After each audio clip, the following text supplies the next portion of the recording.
Exnilo's web hosting technical expertise, service, and 20 years of experience help to enable over 500,000 website owners grow their businesses. Go to exnilo.co.za today to open your business to the world. Exnilo, trusted in hosting.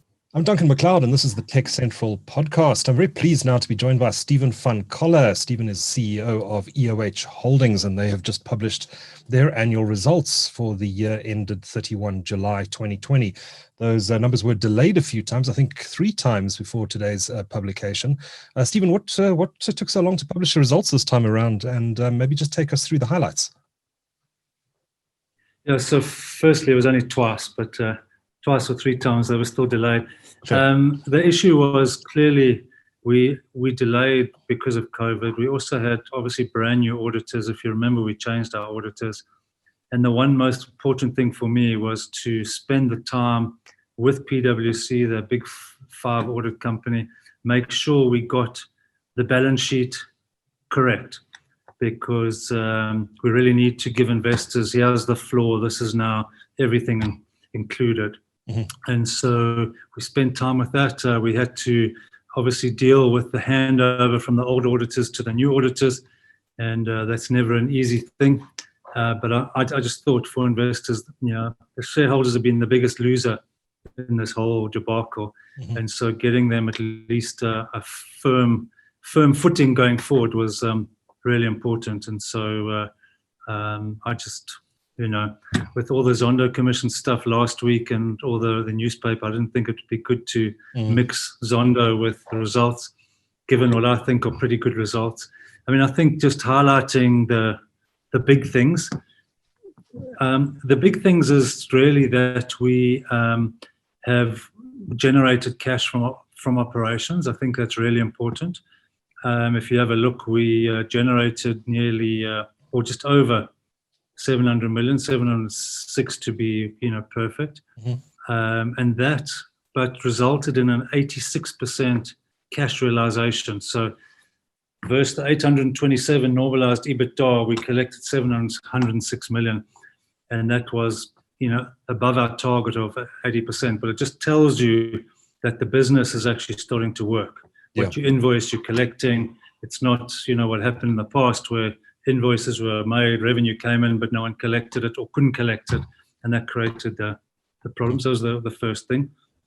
I think you can now see the quality of earnings. If you have a look, right far back as H1 2019, we said our EBITDA would be around 800 or so, and it's been constant at that on a normalized basis. The difference is that from reported to normalization, we've had a lot of adjustments, and you can see those slowly come back down every half, to the fact in actually H2, we only had, I think, around 20 million of adjustments, which I think shows you that we're getting to the bottom of the numbers, we're getting the accounts right, and these one-offs are now, being contained. I think that's really, really important. So, those are the main things. I think the other thing, not in the results, but just going back to Zondo, is I think for me it's very significant, because we finished our investigation at the end of last year, and we'd already given all the information to the authorities, and then nothing happened. So you sit there and you wait, and you've got all this information and all these issues that at some point they need to come out, and they haven't. And it's really pleasing and a big relief, I suppose, that the authorities are now catching up, and I can now move on to actually running the business, because it's a very exciting business, as you saw, I talked about in the presentation. We've really got great opportunity, and it's a differentiated business that has made it through 2 crises in 2 years now, and is pretty solid. Now you've let go about 420 full-time employees during the financial year. The staff headcount actually came down significantly more than that. I think you mentioned contractors and other people who didn't have their contracts renewed through this period. Is that staff bloodletting period over now, or are we going to see further retrenchments going forward? Yeah, it's a good question. I think part of the contractor thing is when we won some of these large contracts, you can't keep those staff permanently, so you tend to contract in, contract out to supplement. And so a lot of that, as we've closed those out, those have gone. We also obviously lost some staff from sales. We actually, I think the number is 450 that we retrenched. That was also part of optimization. Some of that was driven by the economy. In COVID, we've tried to minimize that. We've even got some people on part-time work, so they're getting part-time pay, because it's very difficult to predict what the economy is going to do going forward. As I said, just speaking to the banks, CEOs, they're expecting South Africa, pre-COVID to only return sometime towards the end of 2022, 2023. And so we're just going to have to, watch that. I do think that the IT sector will grow faster than GDP. Typically, it's grown about 2% faster, but I think it's going to be better than that. So even if we have no GDP growth, we should see something. We've seen it come down a little bit through the last 6 months, but we see it coming back at the moment, and we'll see where it gets to. But I think for IT sector, other than hardware, it's going to be flat to slightly up. So I'm hoping that this comes back quicker than we think, and people actually start implementing their digitization plans. I was just on with one of the large banks this morning at 8 o'clock, and that's exactly the message they were telling me. I was on with one of them yesterday, and that's at a CEO, CFO level. So this isn't about the lending. This is actually about their business and how we support them. And they're all going into this. There's an opportunity here to fundamentally change their businesses, but it's all through automation, digitization, and so hopefully we can benefit from some of that. Yeah. Now, I wanted to chat a little bit about your balance sheet. So as of 1st of December, you're sitting on just under or just over 2 billion rand in debt. That's come down over the last 18 months or so by half. I know you did state in your SENS release that was released this morning with the results that your auditors have flagged up a going concerns status question over the negotiations that are currently going on with your lenders. I presume that's just an administrative thing on the part of the auditors, and that you're confident that there's no risk of that to EOH. But maybe just talk us through your balance sheet, the negotiations you are having with your lenders, and where that's likely to end up. So if you remember what happened in half one of 2019, we realized, there'd been bad accounting practices, etc. And so actually the EBITDA that was reported was much lower than was much higher than the actual EBITDA. And so at that point, we had to go into a holding pattern with the banks where they obviously wanted to see how does this business bottom out? What does it look like? And therefore, how much debt can it actually hold? And the repayment that was agreed with the bank was be selling assets. And I think we've done an extremely good job at that, selling 81 businesses over the last 18 months, raising 1.6 billion. And so ever since the first half of 2019, we've been in this holding pattern, because we don't have a long-term debt structure. So all our debt, you'll see, is shown in short-term liabilities. And this is just going, carrying forward. Mm-hmm. And clearly the auditors are just being pedantic. I was very keen for them to make sure we put that in, because that's obviously a key issue. Going into the new economy, selling assets, not selling assets, got delayed slightly during COVID.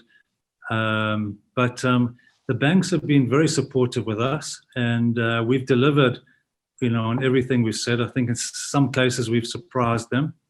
I think that the turnaround and the cash generation, we've surprised them. But, they understand, and the auditors understand, COVID has slowed the world down. It's quite hard to sell a business when you don't know what that revenue recovery is. If you just look at that IP revenue graph, it sort of falls off a cliff and then bounces back. Who knew it was going to be a V-shaped recovery? I didn't. Even though the guys running those businesses didn't know. So this is really what they're just flagging, is we have to continue to do what we've done for the last 18 months. If we continue to do that, no problem. If there's something else that goes wrong, You just need to be aware of it. So the reality is, I mean, we've made amazing progress, and I'm not sure what anyone else would do if they had to sit in this seat, So it is what it is, and we've just got to get through it. And but we're close, which is nice. And where would you like to see your balance sheet once all this is over? What sort of gearing would you like to have? I think we should end up, somewhere between around 600 million rands worth of cash, and probably a billion rands worth of gross debt. I think long term for a business like this, you basically just want to operate on an overdraft. Yeah. So once we simplify this whole legal structure, because remember, we had 272 bank accounts. You're collecting money in all these different bank accounts and trying to put it all together. It's very complicated. It's not even easy for a big bank to do that. So as we reduce the legal entities and we get down to, say, 34, to have a cash pooling arrangement where we run a proper central treasury, you can then start putting a lot of the cash against an overdraft. And all you do is, as you go through these cycles, you put money in, take it out, put money in, take it out. And you can almost operate on a zero debt basis. But we're probably a way away from that. And then if you want to do an acquisition, you can borrow some money against a proper return metric. How does that new acquisition pay the debt down? Is it cash generative? Isn't it? And that's what the previous managers didn't do. They bought businesses that weren't cash generative, and they raised 4 billion of debt. I mean, it was crazy.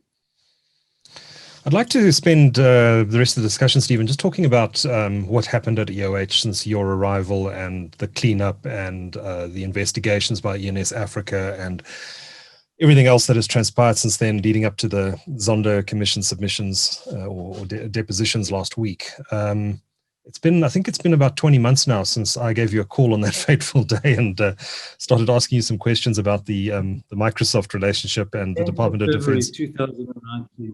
Will you forever remember that, Stephen? As it etched in your memory? I will never forget it. I didn't know where I was sitting.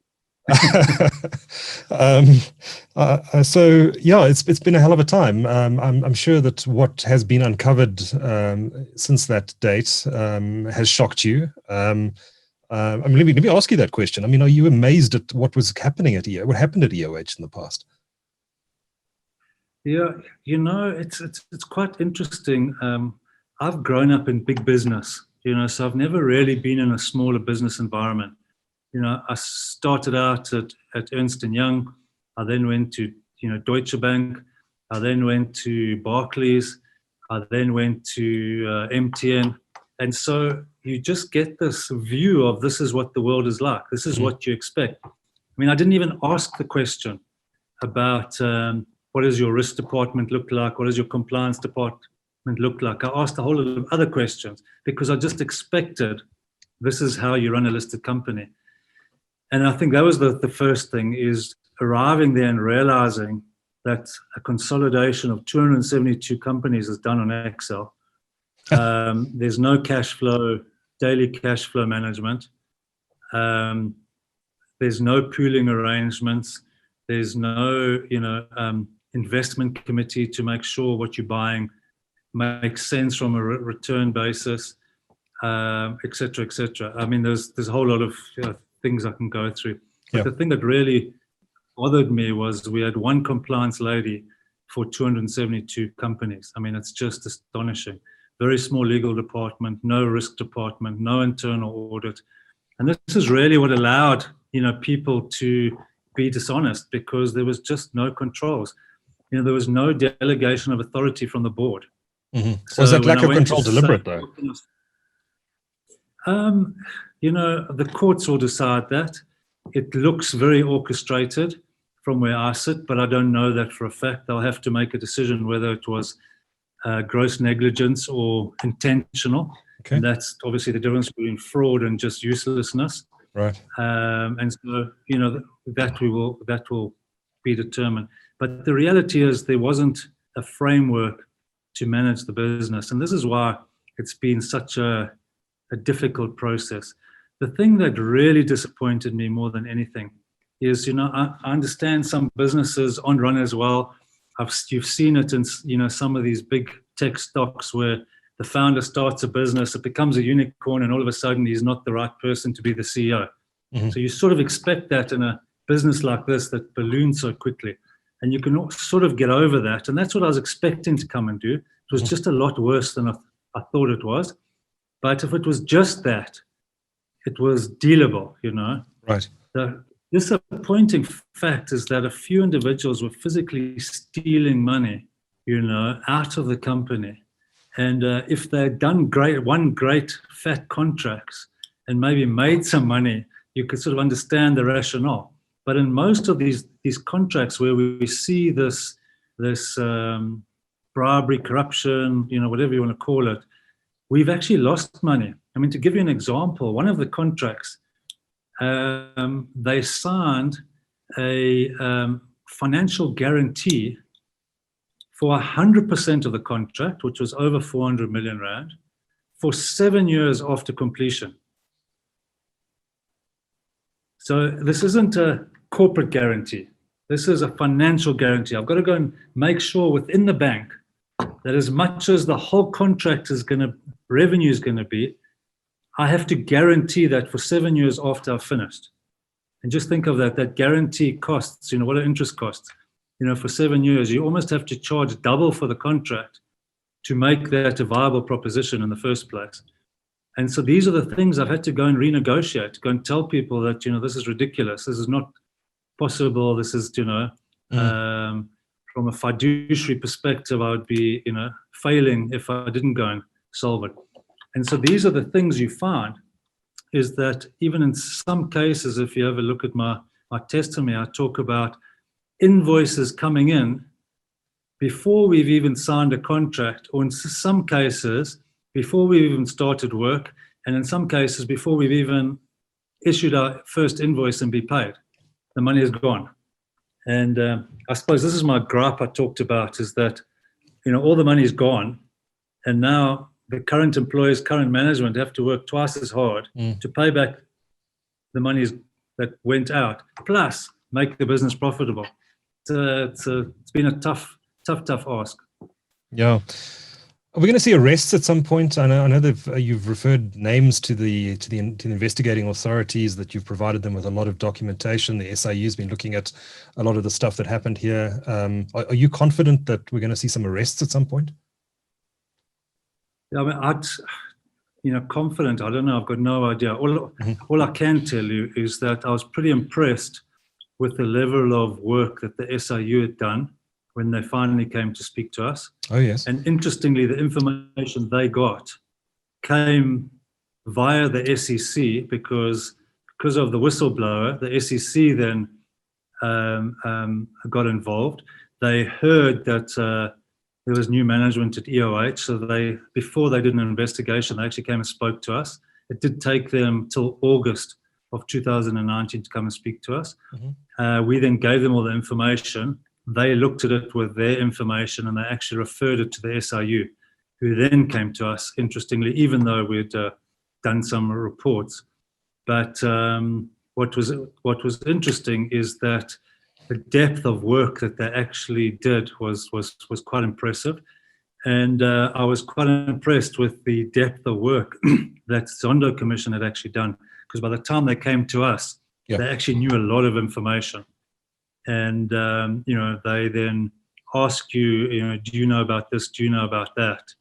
And I think, being transparent played in our favor, because if we had not been transparent, they probably would have known that we weren't being transparent. So, we'll have to see if Judge Zondo, recommends a criminal prosecution.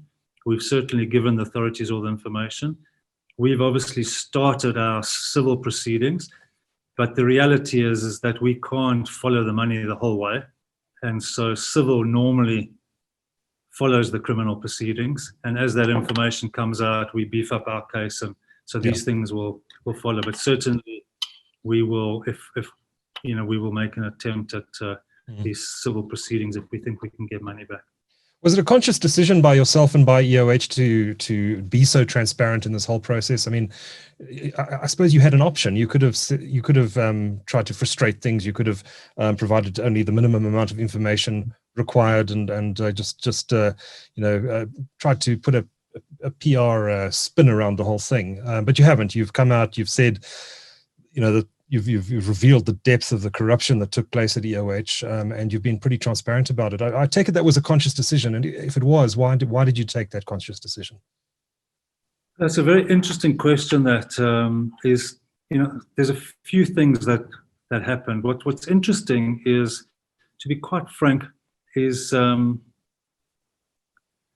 shareholders were the biggest losers. I think they deserve to get the full story, first of all, because it must be very difficult for them when the share price was 175. Yeah, we've got it back to about 650, 60 today. That's a big loss for people who bought at the top, firstly. But secondly, what is interesting is we have legislation in this country that requires you to report any suspected white-collar crime, fraud, corruption over 100,000. Otherwise, you are just as guilty. Right. And it's quite interesting. I've had quite a lot of feedback, and why did you do it? Well, actually, I have to. Okay. I don't have a point. But the reality is, if you go back to, if when I'd arrived, people had come to me and said, we've got a problem with Microsoft and DoD, which they knew about, by the way, because all the emails were flying around. They just didn't tell me. I could have probably done something that would have been less public. Okay. But once you raised it with me, and as soon as I went and had a look at it, and I knew you were exactly right. In fact, your information was very accurate. Then I had no choice if I wanted to save the business. So we only had two choices. One was avoid blacklisting, and those criteria are quite well set out.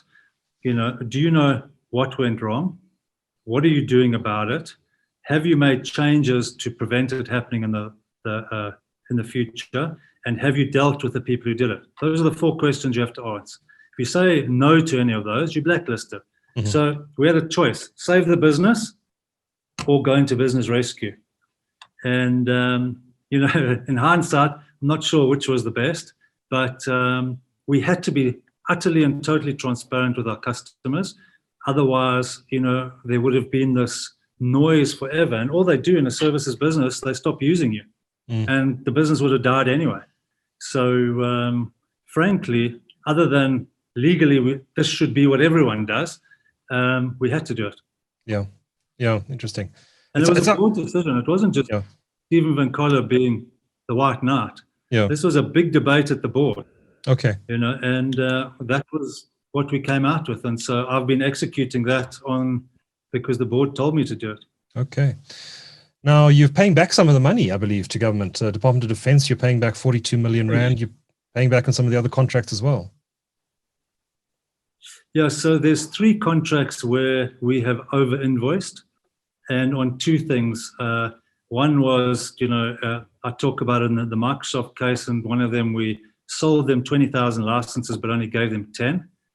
And the other bit is, sometimes where we buy the licenses for 10 rand, we've sold them for 15 rand.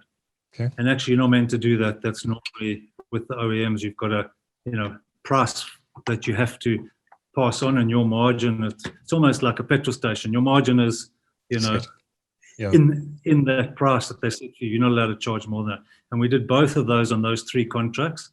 2 of them with Department of Defense, and one of them with Department of Water Affairs on the SAP. So the 2 with Department of Defense, we've been through the whole process, and they've agreed with our assessment of what we had to pay back, and so we're paying that back. And then we're just waiting for the SAP investigation, the Water Affairs investigation.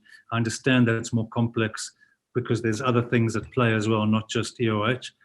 And so they're wanting to do the full investigation before they come back. But we've got a very good idea of what that will, look like. And so we pretty much provided for that at the moment. Okay. Now, your deposition and the deposition of Stephen Powell of ENSafrica, your law firm that you appointed to do the investigations into the goings on at EOH, your depositions to the Zondo Commission were specifically in response to requests from the Zondo Commission for information around specific contracts.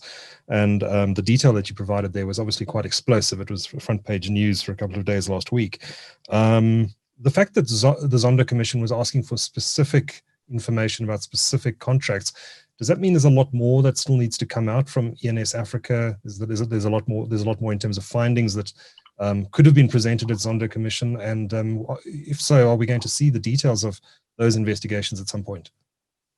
Yeah, so I've talked about the 8 problematic contracts. Those are the big ones. Sure. And they've got all a very similar pattern. I think Stephen Powell has still got 4 hours or 5 hours left of testimony, which, if I remember correctly, deals with 2 more contracts. Okay. But you'll see very similar modus operandi.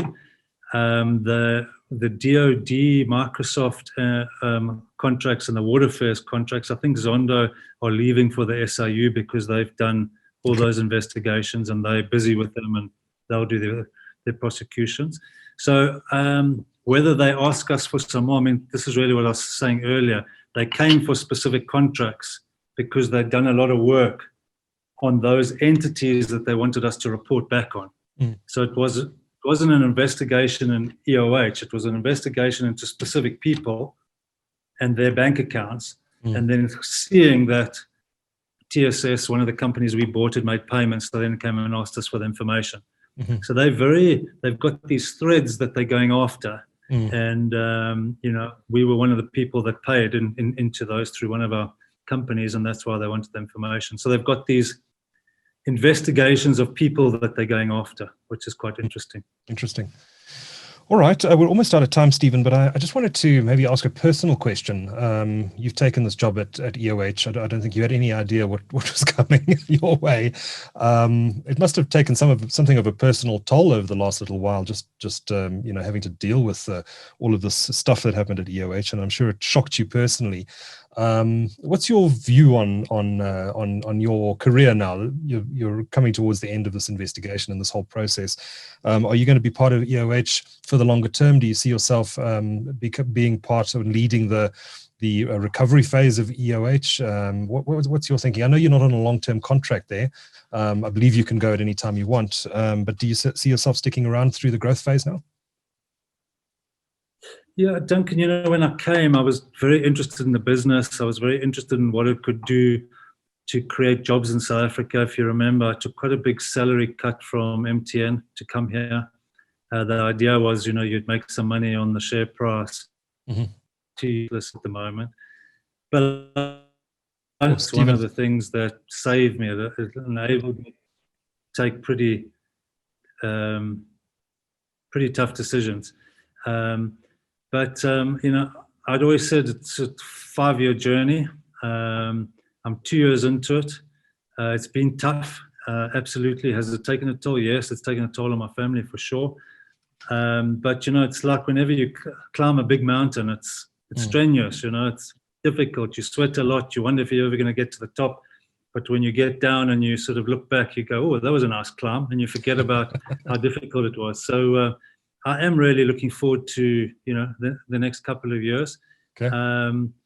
I'm very much a believer that a CEO is there for different CEOs are required for different things. Certainly, I'm not going anytime soon. I've always said, as I said, it's a 5-year journey, so I've got at least 3 years left. But at the end of the day, I serve at the behest of the board. At some point, maybe they don't need a banker anymore. They need an IT specialist. Who knows? But we're having a lot of fun now.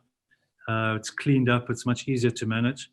We're not quite out the woods yet with still got to deal with the banks. Yeah. But we are having a lot of fun. You can see on my LinkedIn, I'm posting more fun things every now and again with some of our youth development programs and boot camps. And that's really what I came for. So 2021 should be a year of more fun.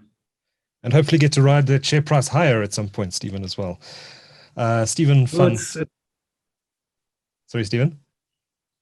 No, it's gone up nicely over through COVID, but as I said, share prices and everything. Sure. You've got to get the earnings out. Share price is just a moment in time. Earnings is real business. Thanks, Duncan. Stephen van Coller, CEO of EOH. Thanks so much for talking to TechCentral. Much appreciated.